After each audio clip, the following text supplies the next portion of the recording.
Welcome to another video. My name is Margarita and this is another Trafee Cardinal podcast.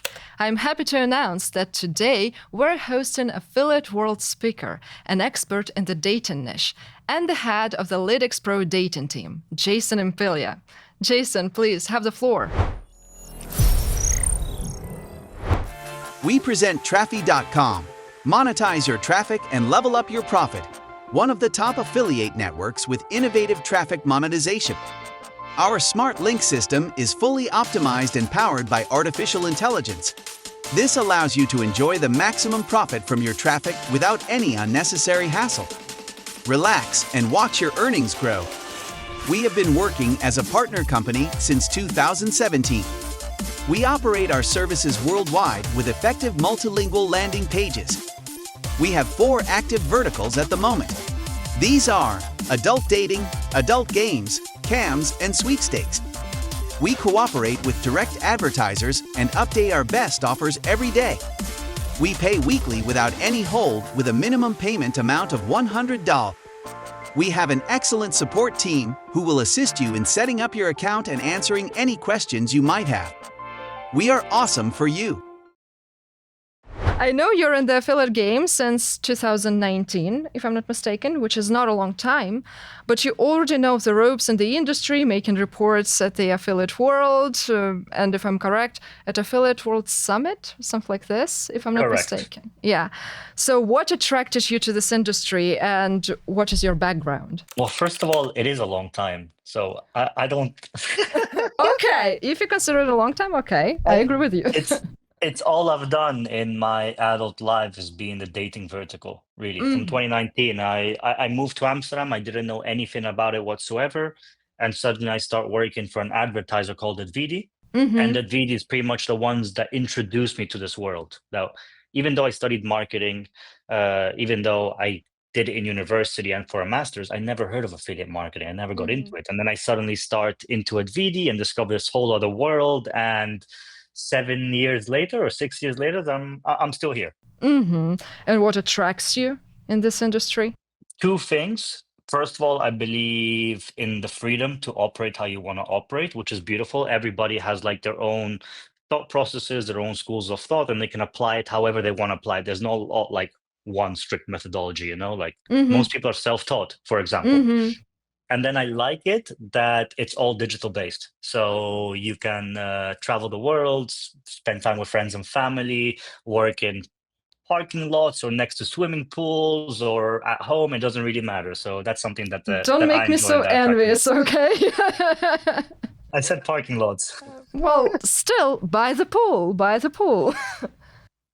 Yes, yeah. I see. So you said you built a dating network with your 2 friends, from what I remember. And how did it come to this? Were you just sitting somewhere at a cafe, chatting with your friends, and then suddenly it dawned upon you, boom, you started that? So how it started was I was working at Vidi, already there for like 10 or 11 months. And then they approach a couple of us being like, hey guys, look, we are an established company. We want to build a new company, which is going to be a network connecting advertisers and affiliates in the dating space. And they picked myself and one other person to start it. And then a 3rd person joined on top. So on one hand, it was our availability to start. So another time it was like a company requirement. And at the beginning, like, you know, I'm still new in the industry. I'm like 10, 11 months in. I'm a rookie. I'm a baby. Like, of course, I'm going to say yes to every single challenge that's going to come my way. So without second thought, we'd say yes. And we had a great run. I'm pretty sure Nova is still alive there right now. So as a person working in such a shapeshiftery, I would say fast-paced industry, you must have asserted a set of rules to live by. So what are your, say, life rules? My life rules? Yeah, what is your lifestyle? Like, is there any particular style in which you approach challenges, for example? Interesting question. Okay, number 1, do it with love and do it with care. I grew up in a happy household, in a very happy family, in a happy community. I approach a lot of things with love and with care, and I believe that's felt even in a numbers-based business such as affiliate marketing. A second rule that I live by is do it long-term never here for the short term. So no looking to cutting corners, no looking to scam people out of their money, no way for me to make my quick earning and then disappear to Madagascar or something like that. I believe like business is a two-way road. Mm-hmm. So if I have to put in and I have to give in, then I expect to take out at the same time, but always with the intention of long term. And the last one would be that for some reason the most success I've had is with people which I get along with people which I consider friends. Mm-hmm. So that's also not a rule that I live by, but something which makes it way more enjoyable is, hey, you have a good connection with somebody, or more likely or not, you're both going to invest it and go in it with the good intentions, and therefore it's all going to work out at the end. It's very interesting, actually, now that I'm thinking of it.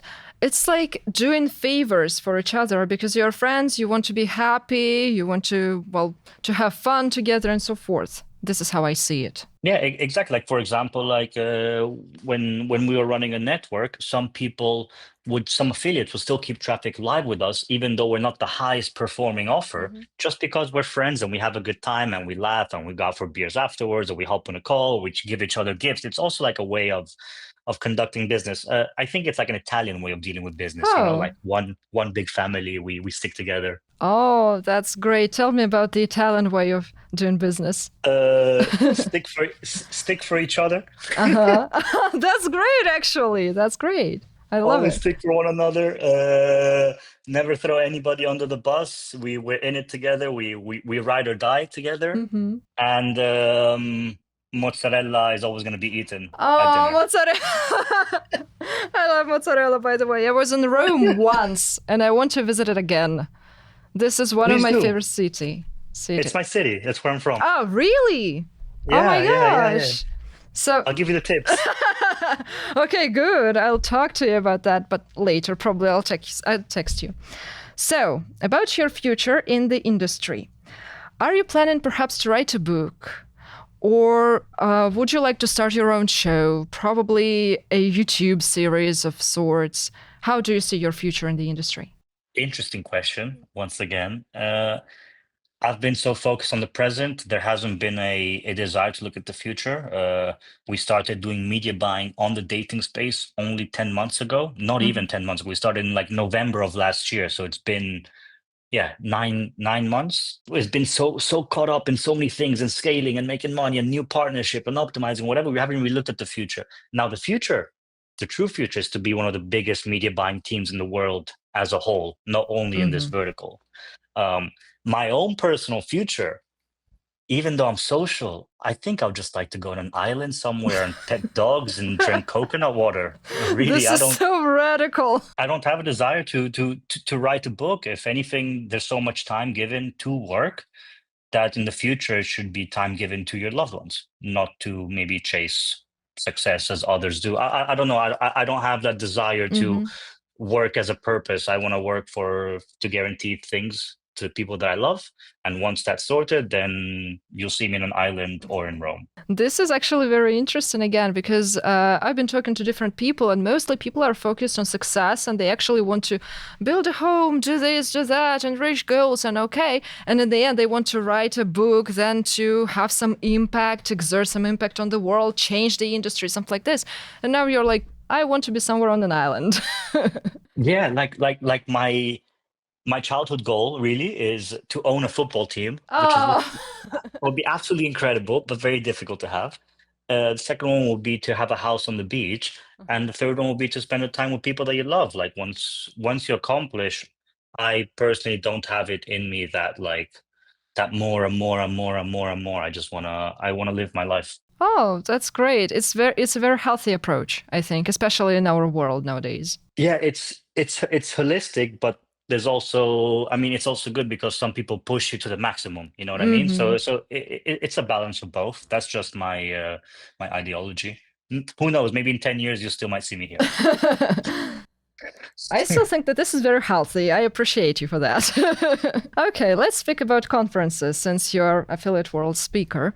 Affiliate World, as you probably know, one of the most impressive shows in the world. I know it full well too. I was there several times. I enjoyed it, and so forth. This is an incredible performance, which gives you a lot of opportunities to reach out to the crowd, but at the same time, it probably comes with challenges. And what I ask is, what is your challenge at the conference? For example, to reach more people or to explain something in simpler terms or something else I'm missing? Challenge. Okay. Three different challenges. Number one, the dating presence at Affiliate World has been shrinking throughout these years. Mm-hmm. I would love to envision myself as some type of flag carrier, the person Mm-hmm. who holds the flag at the Mm-hmm. Olympics, whatever, Mm-hmm. for the dating vertical in Affiliate World. So to be like a reference point for that, because just to put the dating vertical on the same level of verticals such as iGaming, for example. Mm-hmm. So that's a challenge, right? To be able to express dating to the best way possible to the people that don't know dating, to get them in the vertical, so we have more and more awareness about the dating vertical. The second challenge that I have at a conference is not giving fake hope or fake promises to Mm-hmm. somebody. You know how you're at a conference, you're always chatting, yeah, I can do this, yeah, I can do that, yeah, I can do this. In reality, how many of the things which you actually promise or said you can Obviously, do, you yes. actually do? Mm-hmm. And Like you a also handful, you have know? to remember everyone. There are lots of different people, lots of business cards, and you cannot sort them out, kind of. Yeah. I take notes though. Ah, great, great. That's smart. That's the And approach. and the last one is the like, okay, it's a beautiful conference. There's actual like affiliate marketing killers there, but at the same time you have to filter out a little bit people which can actually operate with and do business with and become friends with, and people who maybe just say so and don't really mean it at the end. So there's a lot of filtering, and I believe if you have a conference where 3, 4, 5, 10,000 people attend, I don't know how many people attend, you just have to filter up until you find your Mm-hmm. 3, 4, 5 connections which are important to elevate your business to the Mm-hmm. next level. Don't you feel that as well, like in big conferences? Well, big conferences for me are a little bit challenging because at first, when I was there for the first time, I don't remember, 2 years ago, I think in Barcelona, it was very challenging for me as a person because it was my first, say, I don't know how to describe it. It was my very first time, first abroad and then at a conference like this. And I didn't really know what to do, how to communicate with people. And I was kind of shocked that we should just approach people. They were standing there giving business cards. And I'm like, what am I supposed to be doing? I do not really know how it operates. Like, what is this? And I felt so overwhelmed at the moment that I had to find some quiet corner to actually bring myself back to senses because I couldn't get my head around it.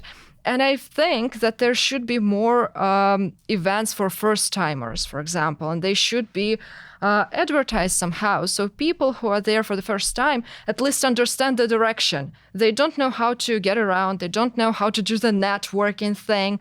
They probably are not even trained in this particular direction. And I would love to have something like this, like before that. Yeah, it's good that you mentioned. I think companies should have some type of like starter kit over like maybe how to approach people, or what you should say, what you shouldn't say, what are common conversations that you have and how to answer them. And yeah, it can be very helpful to, to And to create even probably more of a community. checklists. I was also thinking about checklists, like who should I approach? Why should I approach? What should we discuss? What we should not discuss?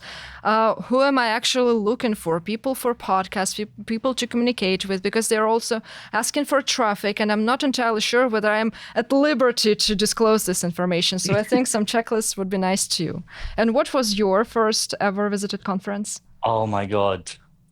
I don't It was in Tess in Marbella, like the 2 months before COVID struck. Or no, no, Oh, or no, actually it was right after COVID. It was Tess uh-huh. Marbella right after COVID. It was when I was at Nova Network with my two other colleagues, and I think it was just an excuse to party.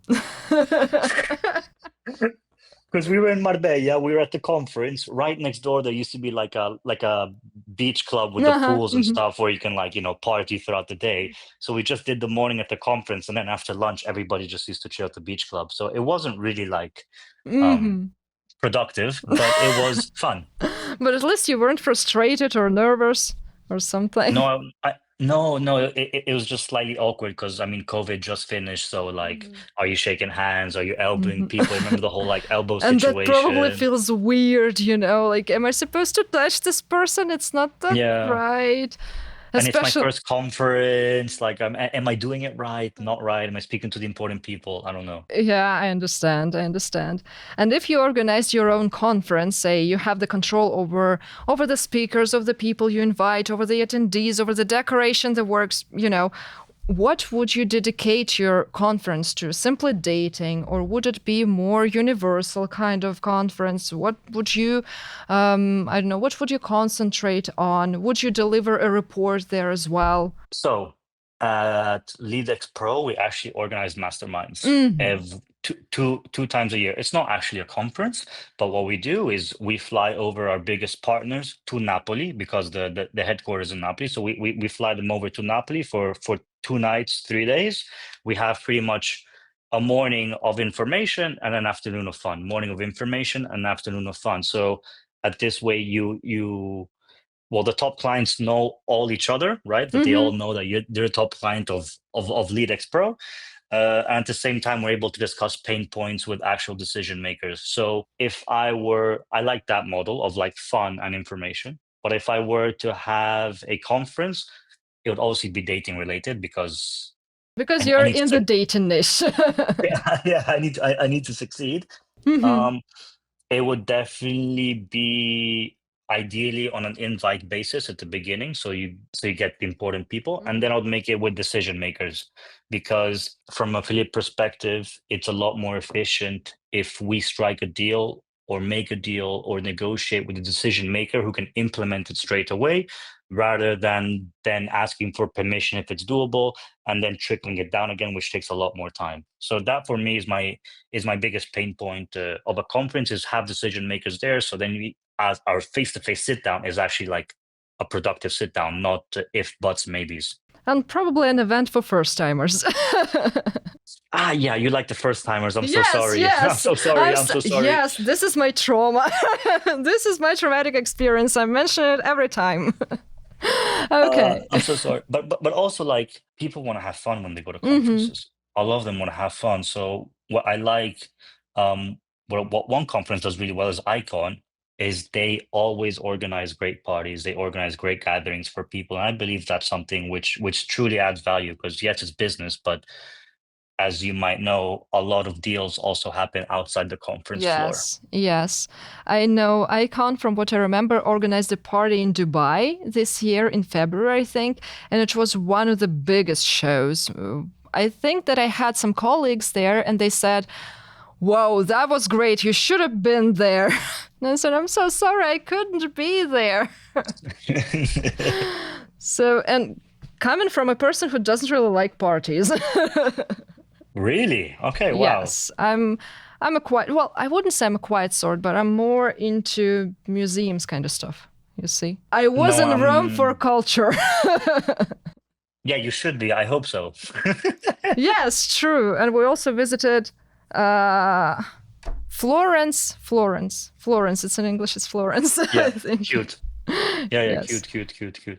But yeah, people like I don't know. Sometimes big decision makers, as I say, they don't go to a conference. Some big affiliates might not go to a conference. You might Why just catch them not? at a no, you might just catch them at a dinner or a party around the conference. Oh.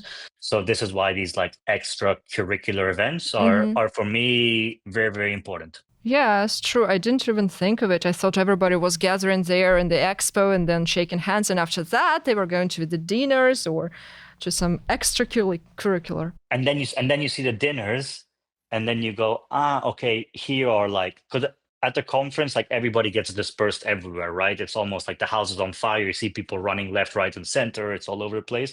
And then like when it's a little bit more calm, like if you're having an Mm-hmm. aperitivo or a dinner, then you see the people and go okay, I know he's a big player because he's at this event as well. He's a Mm-hmm. big player because he's at this event as well. Mm-hmm. So then you're able to like build your presence, bot. I would say, and Yeah, probably yeah, yeah, establish your reputation as well. You're making exactly. yourself noticeable in this Yeah, way. yeah, yeah. It's like, who's this guy? I've seen him at 3 or 4 different gatherings, and then they go, he's this, and this. Very important person. Talk to them Yeah, now. exactly. Go. Push them. Okay. And what is your favorite part of the conference and why? Perhaps the stage time, since you're a speaker. Yeah, it is. Yeah, I get nervous, but it's very exciting. Really? The stage time is very nice. We're also a remote team, Mm-hmm. so it's also very nice for us to actually spend some time together as a team, face to face, having dinner, drinks, laughing together. The first day of the conference is also always my favorite because you can like smell the excitement in the air. Mm-hmm. So I enjoy that, and the parties. I mean, I'm a conference person, so I honestly enjoy all the parts except when you have to wake up at like 9 a.m. because you went to bed at 6 a.m. That's the only Uh, part which isn't so fun. I thought you were going to say something. I hate flights or something like this. No, no, No, you're no. fine. I'm fine. Yeah, I used to grow up in Australia, so I used to fly 22 Oh my hours. God. That's so So yeah, impressive. That's so impressive. I was in Vladivostok, which is a part of Russia, the farthest part of Russia. You see, closer to Japan. I was Kamchatka. Oh, closer to Kamchatka, right. You're right. I was there once, and it was the longest flight which I had to endure. And when we landed, I called my friend who was waiting for me there, and I said, "How do you do that? You travel to Moscow every single year to just have fun with your friends for a week or something. How do you do that?" I feel like a squeezed lemon. I have no energy, and I do not really know what is happening to my brain right now. No, Honestly. I'm one of those people, lucky that like I get in the airplane, I literally close my eyes and I fall asleep. It's like an automatic You're reflex. so So lucky. You're it so helps. lucky. Oh my gosh, I couldn't It sleep. helps. I couldn't sleep. No? No, not at all. I had two people sitting beside me, and they were already like we just took off, right? We took off, and they started walking around. I'm like, "Can you please sit here for a moment, for an hour, for 2 hours straight? We have 9 hours of flight. Please have mercy, guys." Yeah, have mercy, really have mercy. They had none of it. But yeah, So. I enjoy the stage time. It's very fun. It's a big challenge. It's also great. It's a great honor, really. There's 25 speakers or whatever it is. To be one of them is something to be taken with pride, which you have to do well. Mhm. People might people might not remember a good speech, but they Mhm. remember a great speech and a very bad speech. So I want to Mhm. be remembered for something great rather than something very Definitely, bad. of course. That's clear. So your primary niche is dating, that much is clear. And there's a dime a dozen conferences dedicated to dating, obviously. Are they any different, say, from the Affiliate World Conference or from any other conference more universal type? So it's a lot more like a high school reunion. Mm. That's Mm-hmm. that's the best way that I would describe it. Really, is we see each other 2, 3 times a year. Mm-hmm. We all know each other. We all hug it out. We all know what we're up to. We're like throughout the year, we're pretty much exchanging messages online, liking each other's stories, sending memes or Mm-hmm. whatever. And then these 3 times a year for 6 days a year, we enjoy the friendship that we built throughout it. So it's people that we get along with, people that we can speak business with, but also consider friends.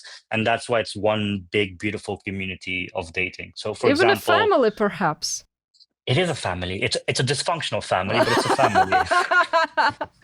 But it's a family nonetheless. You take care of each other in a way, perhaps. Yeah, really, like there's barely, I don't want to say there's barely any new players, but we tend to recognize all the faces, and that's what makes it truly special. It doesn't happen often. They go to a conference and are able to speak to anybody freely. You don't have to like put on an act or anything. It's who you are in its core at this beautiful high school reunion type of vibe, and yeah, you have a good time. So you visit a lot of different conferences, and as a speaker, probably you notice certain trends in terms of organization, segmentation, optimization, any other Asian you can think of. So are affiliate marketing conferences somehow adapting to the needs of of the society, of their target audience, perhaps, or do they tend to act on their own? How do you think? Well, they run a business. They look after They have themselves to. first. Okay. It's normal.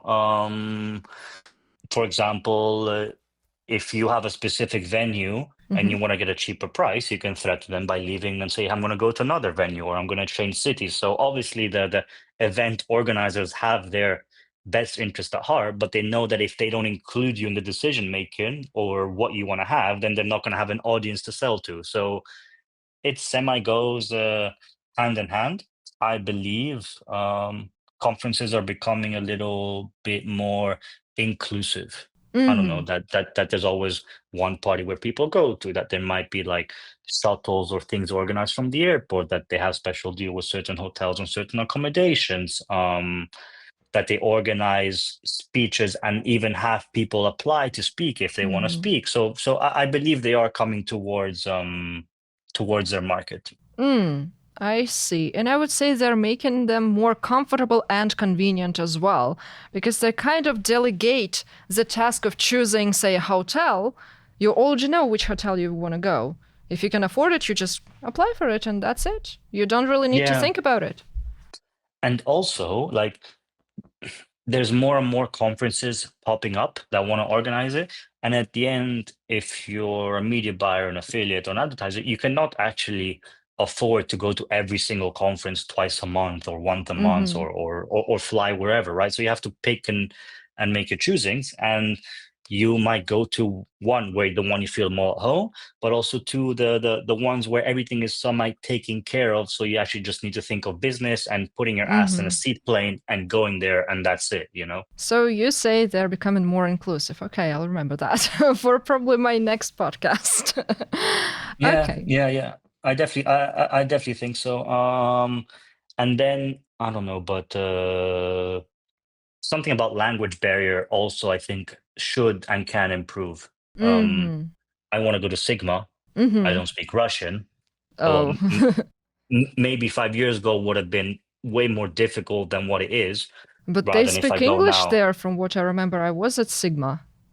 Yeah, 2 times probably. exactly. So even though it's catered toward maybe the Russian market or Russian I affiliates or see what media you mean. buyers, I now have an ability to go and actually not be left out, or Actually, be you made me think about this conference at Lago Maggiore. I affiliate forgot. expo. Yes, true. I was talking to Florian, who was one of the organizers, and he said that there was a mastermind or something, or workshop, I don't remember exactly, which was dedicated to Italian media buyers, e-commerce, business owners, and so forth. And this is an interesting approach for me personally, because this is, I would say, a philosophy of know your roots. So this started as an Italian conference, and they kind of keep it that way, but they also expand it further. And I think it would be nice to have in other conferences as well. Yeah. At TES, for example, there's an Italian roundtable where all the Italians get to meet each other. But there's also, for example, a meetup dedicated only for dating media buyers, so they can speak about their pain points and points of improvement. So yeah, you have the conference, but you have these like small bubbles around the conference, which then enable you to create a community within that, I which is see. cool. Which is great. I love it. So let's shift to the dating niche, the one you're expert in. So we have previously discussed that you've built a dating network with your friends several years ago. And how do you think? Is it possible to accomplish such a feat today, or is the market too oversaturated to do that? What do you think? It's hard to say. There are lots of different dating apps and people are switching between them. I think it's difficult. You gave me a diplomatic answer. I'm a diplomat. The market is saturated, for sure. If there is a problem in the market, The first ones to feel it are the networks because they are technically the ones that provide the least value in the value chain. The ones that provide the most value are always going to be the advertisers and the affiliates. If margins are going down with less money, well, the middleman is the first to feel it, aka the network. Yes, there always is space for new networks. The important thing is that it doesn't cannibalize other projects that you might have started. So say you're an advertiser and you want to open up a network, it's good, but don't have the network like cannibalize the profits coming straight from the advertiser. And then you have to provide a unique selling point. If you do it well. If you're doing it just to be one of the many other networks out there, then you might not have that ability to make it out the noise. You have to provide something special. And what So, for could be example, special? I think everything is invented already. no, what are you on about? Nothing. No. So, for example, Nova started. I don't want to say we were struggling to find affiliates, but we wanted to be more persuading to bring affiliates inside of the network. So what do we do? Even though it's somebody that we just spoke to on Skype or on Telegram or whatever, we gave them a bottle of limoncello from Nova. So they received like a nice bottle of limoncello, and that's like an act of love to try and get love back. Right? It's like you're trying to like court or seduce somebody. You know what I mean? Like you're giving them like little gifts here and there. What an Italian approach, I should say. Yeah, it worked. Of course it worked. I would love limoncello myself. Yeah, exactly. Or even, for example, like, I don't know, I believe there's all space for a network. You just need a very strong human personal touch. So whenever you hit a milestone with somebody, send them a gift, making them personalized gifts if they didn't run anything with you. At the same time, to provide value. So you need to provide something which nobody else has in the market. And that normally comes in the form of an exclusive offer or in-house offer. It's the best way to provide value if you're a network. So you were speaking about the human touch, and here I can't but mention this topic, omnipresent topic, AI. Do you resort to it? What do you think about it? Does it influence the dating landscape somehow? Yes, okay. One, we use AI, but who doesn't use AI right now is just varying degrees of AI. Do you use it to code, for example? Do you just use it to make your creatives and landing pages? Do you use it for chat and moderation purposes? Or do you use it to help facilitate an integration of all your systems? Like there are many different ways to use AI. We use it. We think it's a pinnacle of our company and where we're wanting to go in the future. But I do not believe majority of people know how to use it or when to use it, for what reason. I don't know. I don't think there's enough instruction about it. People say, "Oh yeah, it's core for us," but well, how is it core if you don't know how to use it? To me, it seems that people are trying to push it into everything, sometimes unnecessary. They don't understand what they are using, but they think it can replace people, human beings, I mean, at this point, and it's going to be all right, which is probably not true. You have to combine two approaches, human touch and then the AI as well. That's what I think. So yeah, like we use it to make images, as everybody. We use it to write headlines for our adverts online. If we want to like make some type of basic code integration or script or something, it can also be done with AI before it has to reach out to a tech team, make a ticket, hear back from them in 185 years, take another 185 years to make it, and then implement it.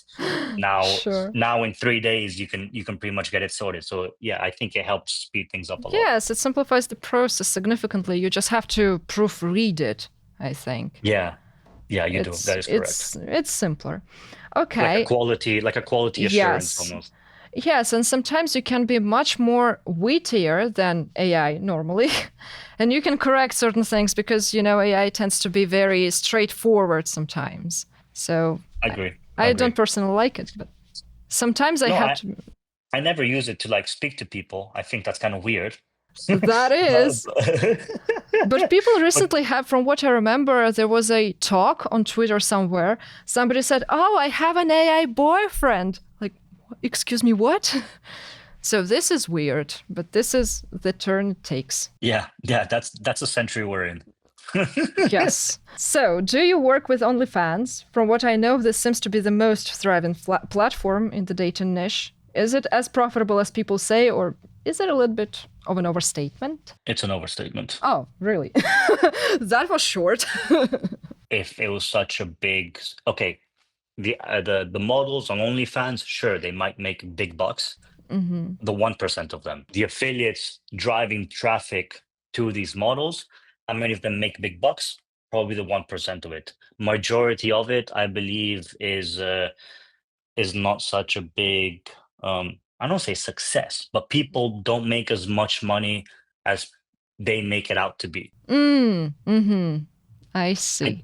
I go to a dating conference, I don't see a lot of people saying, hey, I run OnlyFans and I run a lot of it. They're always doing other stuff on the side. While other affiliates that they do iGaming, they only do iGaming because they do that very well at a very big volume. So But if you have to OnlyFans couple, is bogus and perhaps a smokescreen in this case. I mean, all I'm saying is I didn't see Okay. many people making a lot of money from it from a media buying affiliate perspective. If there are, then please write to me, and I would love to pick your I would love to pick your brain about it because I don't know. I really That was don't a know. very diplomatic answer, by the way. Thank you. Okay. A few weeks or months ago, still speaking about dating, not necessarily OnlyFans, but in general, a few weeks or months ago, I remember I read an article, perhaps on The Guardian, I think. It was the British newspaper, I think it was The Guardian, saying that single people are currently experiencing dating app burnout, whatever it is. As a person working in the dating niche, what is your observation?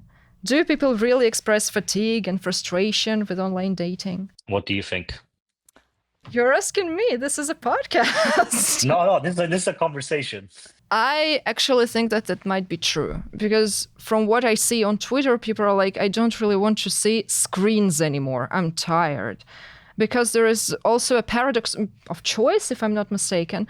There are too many people and you're not quite sure whether it is a bot or not a bot. And people are like, well, perhaps I probably should go to a party once in a time, well, for a change. I think you're fully correct. I believe there is a fatigue. There's over choice of how many dating apps and how many dating sites you want to sign up to. Nowadays, to have success on these dating sites and apps, you probably have to pay a fee or a premium or a subscription. You don't want to have 10 different subscriptions on 10 different apps. It's kind of like, oh, do you know what I mean? So then you have to pick and choose your battles. And people generally spend less nowadays, I believe, to try and meet somebody. When it first came out, it was super open. Now I believe people are trying to revert back to going to a run club, to going to a cafe, to meeting in a more holistic approach than a dating app or site. So yeah, there is some user fatigue. Yeah, there's definitely user fatigue. Probably, well, actually, it reminds me of a case with Netflix, I think, with all those stream platforms, because when you paid for Netflix, that was all right. It was like €5, €10, something. But when you have Amazon Prime, HBO, something else, and you cannot pay for everything, you have to choose. But everything you want to watch is not placed in one platform, so you have to choose between different platforms. And probably that's the same case here. Yeah, and also, like, sometimes when you really look for something, it's not going to happen. And when you're not looking for it, it happens. So you can sign up on all these dating sites and look for a girlfriend and then decide to close them all because you never met a girl. And then the next day she's like at your local cafe. True. And then to the dating sites, what we see is we have more and more people signing up on dating sites. That's either because, yeah, we're all behind screens now, or we all advertise better, so we're able to like sell the dream better, right? But at the same time, people spending money in these sites is going down. So even though you have more signups, the actual spend per user is going down, which means that there's semi less interest when people want to spend money, because that's the ultimate proof. She's like, do you want to spend money on it? No? Okay, then it's not really for me. If it was for you, you would spend money on it. Okay, so this is definitely a change in user behavior. Yeah, correct. Are there any other changes? Any other changes? I believe people now are a lot more upfront and honest about maybe what their tastes are and what their joys are and how they like somebody to be. And now there is more specialized dating sites or dating apps where these people can actually find what they're looking for rather than signing up on 15 and then having to filter through it and find exactly what they're looking for. So I believe there's more and more trend of growing niches within the dating vertical. While before it was like one solution tries to fit everybody who's single or wants to have something online, and now it's like, okay, everybody's like semi-segmented, you know? This is a very complicated topic for me personally, because I have lots of friends who are currently looking for someone, and they look through these apps. You know, Tinder is not working in Russia, so they have to find some substitutions which are not good enough. And they're like, I'm tired and I do not understand what I want, and I have to be very clear about what I'm looking for. At the same time, men normally, for some reason, are trying to disguise something, or they have too many different I do not know how to describe that. They're trying to point out the certain things that are not really important in a relationship. So there is probably the choice or the paradox of choice or over choice, whatever you put it, but they cannot find each other because they are attached to different points. You see, that's what I observe. Thank you for your time, Jasin. It was a wonderful conversation. I loved every moment of it. It was enriching for me, and I also find myself enticed by the entire dating niche. It was Jasin Impiglia, head of the Lytics Pro dating team. My name's still Margarita, and it was another Trafee Cardinal podcast. Please don't forget to give us a follow to stay in the loop.